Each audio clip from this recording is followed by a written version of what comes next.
Hello guys, welcome back to the channel. मेरा नाम वंशिका है और मेरे चैनल पे आपका बहुत ज़्यादा स्वागत है। तो अभी जो हमने मैंने नई एक सीरीज स्टार्ट करी थी जिसमें मैं जो भी हडूप के एसेंशियल्स होते हैं उनके एक एक एलिमेंट्स को अच्छे से हम डाइव करके अच्छे से डेप्थ में समझेंगे। तो हमारा आज का टॉपिक है अपाचे हाइव। तो अपाचे हाइव होता क्या है वो हम देखेंगे, और इसके बाद ना मैं सोच रही हूँ कि एक वीडियो पहले हम इकोसिस्टम पे ही बना देते सो दैट कि सबको समझ आ जाए, या जो भी रेगुलर मेरी वीडियोस देख रहा है या जो भी देख रहा है तो उसको ये समझ आ जाए कि एक्चुअल में कंपोनेंट्स होते क्या क्या हैं, उनका बेसिक काम क्या है, और फिर हम कंटिन्यू करेंगे इन डेप्थ। तो आज का टॉपिक है हमारा Apache hive but HQL, which is the main topic of today's video. तो हम पहले वो कवर करेंगे, इसका हम थोड़ा सा एक काइंड ऑफ इंट्रोडक्शन देखते हैं। तो अपाचे हाइव होता क्या है, देखो। Apache Hive is a data warehouse software and ETL tool. मतलब ETL होता है एक्सट्रैक्ट ट्रांसफॉर्म एंड लोड। मतलब ये हमने अभी तक इंजीनियरिंग में अपना बहुत ज्यादा पढ़ लिया होगा इन चीजों को, एक्सट्रैक्ट ट्रांसफॉर्म और लोड। कि मतलब आपका जो भी आपके पास डेटा आता है वो हमारे को रॉ डेटा मिलता है जनरली, और उसमें उसको एक्सट्रैक्ट करना होता है। फिर हम उसको अनस्ट्रक्चर्ड डेटा अगर हमारा होता है हम उसको ट्रांसफॉर्म करते हैं इनटू द रिक्वायर्ड फॉर्म, फिर हम लोड कर देते हैं। ठीक है, तो अपाचे हाइव हमारा वही काम कर रहा है इन हडूप।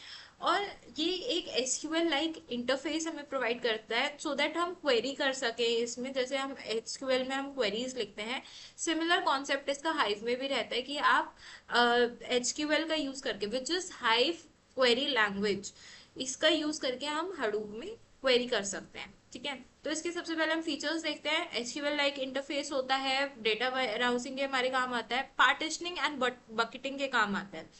ये होता क्या है, देखो। पार्टिशनिंग और बकेटिंग अगर हम यूज करते हैं तो वो हमारा जो हमारी क्वेरी परफॉर्मेंस है उसको बहुत ज्यादा इंप्रूव करता है। ठीक है, यूजर डिफाइंड फंक्शंस के लिए हम यूज करते हैं, क्योंकि एक्चुअल में ये होता है, कई बार ये होता है कि बिल्ट इन फंक्शंस हमारी रिक्वायरमेंट के अकॉर्डिंग सफिशिएंट नहीं होते, तो आप यूजर डिफाइंड फंक्शंस इसमें कस्टम फंक्शंस अपने डिफाइन कर सकते हो यूजिंग, या फिर जो भी बिल्ट इन फंक्शंस हैं उनको एक्सटेंड करने के लिए, इसके लिए आप काफी सारी लैंग्वेजेस का यूज कर सकते हो, जैसे पाइथन, जावा, जावास्क्रिप्ट।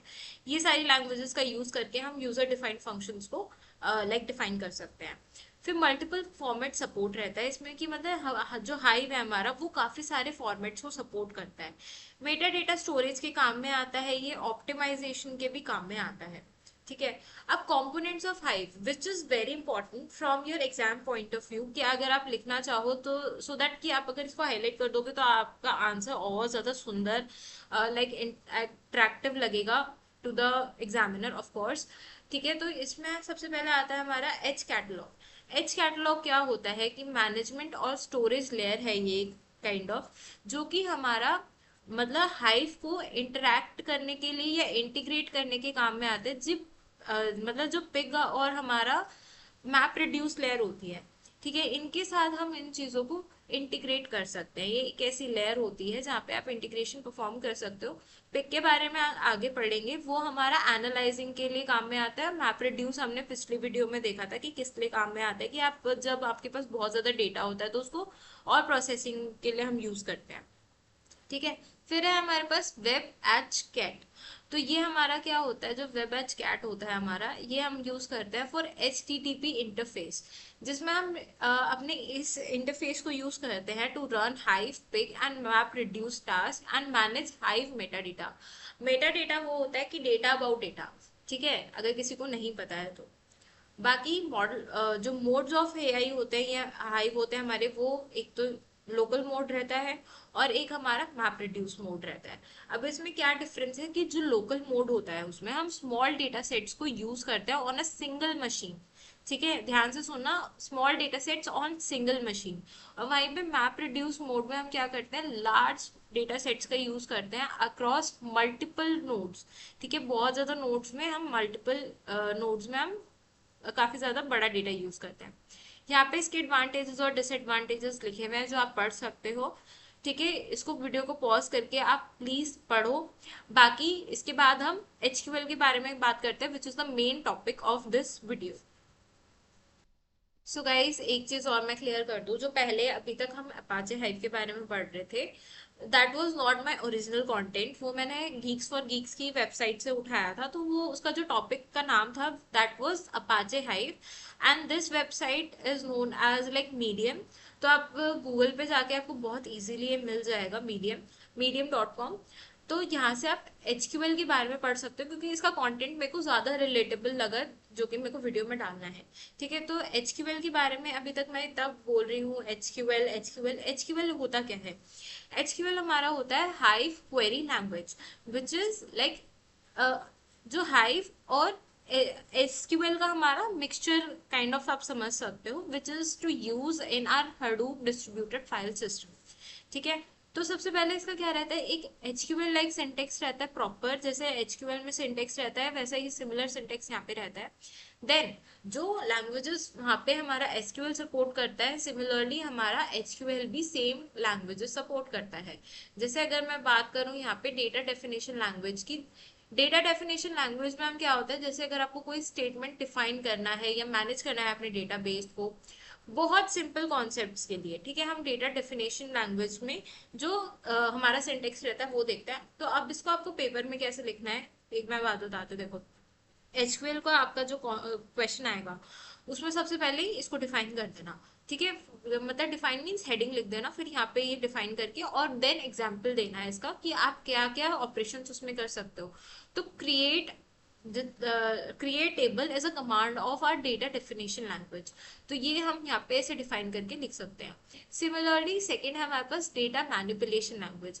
डेटा में मैनिपुलेशन करना होता है, आपको कोई भी क्वेरिंग करनी है, इंसर्टिंग करनी है, अपडेशन डिलीशन, इन सारी चीजों का जब हम यूज करते हैं या ये सारे ऑपरेशन जब हम उसको करते हैं, तो ये सारे ऑपरेशन हमारे आते हैं अंडर डेटा मैनिपुलेशन लैंग्वेज।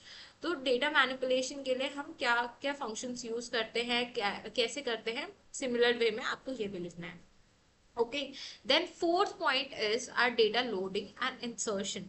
जब भी हमें अपना नया डेटा इंसर्ट करवाना होता है हाइव के थ्रू, तो हम उसमें क्या करते हैं, एग्जिस्टिंग फाइल्स या एक्सटर्नल सोर्सेज से जहाँ पे भी हमें डेटा मतलब लाइक लोड करवाना होता है अपना, तो हम उसका पाथ अपने क्वेरी में लिखते हैं कि आपको यहाँ से पाथ उठाना है, जैसे यहाँ पे लिखा हुआ है ना, तो सेम ये वे रहता है हमारा। Then we have complex data types. Complex data types आते हैं, देखो एक तो नॉर्मल डेटा टाइप्स होते हैं हमारे, जैसे integer, string, character, boolean and all this. Then आते हैं हमारे पास complex data types which are like arrays, map, structures. तो ये सारी चीजें जब हमें डिफाइन करनी होती है, तो एचक्यूएल हमारा कॉम्प्लेक्स डेटा टाइप्स को भी सपोर्ट करता है। ठीक है, जिससे हम क्या कर सकते हैं, अपना सेमी स्ट्रक्चर डेटा या फिर नेस्टेड डेटा है, हम उसका यूज करके हम काम कर सकते हैं। तो यहाँ पे क्रिएट टेबल हमने कमांड लिखी है, विच इज कॉम्प्लेक्स टेबल, हमने अपना वेरिएबल डिफाइन करा है यहाँ पे, और उसके बाद हमने यहाँ पे इस तरीके से मतलब जो भी एसक्यूएल की कमांड्स रहती हैं वो हमने यहाँ पे प्रॉपर लिखी है। देन यूजर डिफाइंड फंक्शंस, जो कि अभी मैंने पहले बताया कि जो हमारे बिल्ट इन फंक्शंस नहीं होते, यूजर को अपना कस्टमाइज फंक्शन चाहिए, तो यूजर अपने लिए कस्टम फंक्शंस लिख सकता है using different kind of languages, and even HQL का यूज करके भी वो इस चीज को परफॉर्म कर सकते हैं। ठीक है, then we have join operations. Join operations क्या होते हैं आपके, जब जब आपको दो टेबल्स को ज्वाइन करना होता है अलग अलग फॉर्मेट्स में, like left join, right join और फुल आउटर ज्वाइन, तो ये सारी चीजें भी हमारा एचक्यूएल या हाइव क्यूएल हमारा सपोर्ट करता है। ठीक है, then we have group and aggregation। Grouping functions या एग्रीगेशन फंक्शंस भी हमारा एचक्यूएल सपोर्ट करता है, which is like count, average, sum. ये जो चीजें हमें निकालनी होती हैं, जैसे यहाँ पे क्वेरी चला रखे, लाइक हमने सिलेक्ट करा है डिपार्टमेंट, जहाँ पे एवरेज सैलरी हमने एवरेज फंक्शंस को हमने पास करा है इनटू सैलरी, और एम्प्लॉय को हमने ग्रुप बाय करा है विद डिपार्टमेंट। ठीक है, तो ये हो गया हमारा नाइन्थ पॉइंट, हमारा पार्टिशनिंग एंड बकेटिंग। तो ये मैंने अभी बताया था कि जब भी हम इस चीज को यूज करते हैं पार्टिशनिंग और बकेटिंग को, तो इससे हमारा जो क्वेरी है उसका रिट्रीवल प्रोसेस बहुत ज्यादा इम्प्रूव होता है, हमारे लिए बहुत अच्छा रहता है। तो इस चीज को भी हम यूज करते हैं वहां पर। Okay, then we have window functions. Hive QL also supports our window functions for performing operations over a specific range। मतलब एक specific range में हम काम ना करके हम उससे ज्यादा अच्छे से और अच्छे से मतलब काम कर सकते हैं। देन हमारे पास आते हैं कमेंट्स एंड नोशंस। देखो, जब भी आप कहीं पे भी, एक गुड प्रोग्रामर की ये पहचान होती है, मतलब ऐसा बोला जाता है कि अगर आप अपने कोड में सारे कमेंट्स लिख रहे हो, सो दैट कि अगर कोई डेवलपर नहीं है या अगर किसी और को आपका कोड देखना है in basic English, they can also understand our code using comments. ठीक है, तो यहाँ पे हम यहाँ पे एक हाइफन लगा के हम कमेंट्स को इंट्रोड्यूस कर सकते हैं इन आर HQL। सो यहाँ पे आप लिखा हुआ है कि like this is a hyphen and then this is a comment in HQL या हाइव QL। ठीक है, तो सो दैट कि जो डेवलपिंग पर्सन नहीं है उसको भी हमारा कोड इजीली समझ आ सके कि कौन सी लाइन में क्या काम हो रहा है, उसके लिए हम इसको यूज करते हैं। Then we have running HQL queries. तो इसमें क्या होता है, जो HQL क्वेरीज होती हैं उसके लिए आप क्या यूज कर सकते हो, like Hive CLI which is command line interface, Hive Beeline and programmatically we can use Hive APIs। मतलब आप इन सारी चीजों को यूज कर सकते हो सो दैट कि हम अपनी क्वेरीज को बहुत ज्यादा एफिशिएंटली रन कर सकें। Then we have some use cases जहाँ पे HQL बहुत वाइडली यूज होता है। HQL is commonly use for batch processing, मतलब बहुत ज्यादा डेटा के लिए नहीं, तो थोड़े थोड़े डेटा के लिए हम उसको यूज कर सकते हैं। For ETL operations, ETL is extract, transform and load, इन सारे ऑपरेशंस के लिए आप यूज कर सकते हो।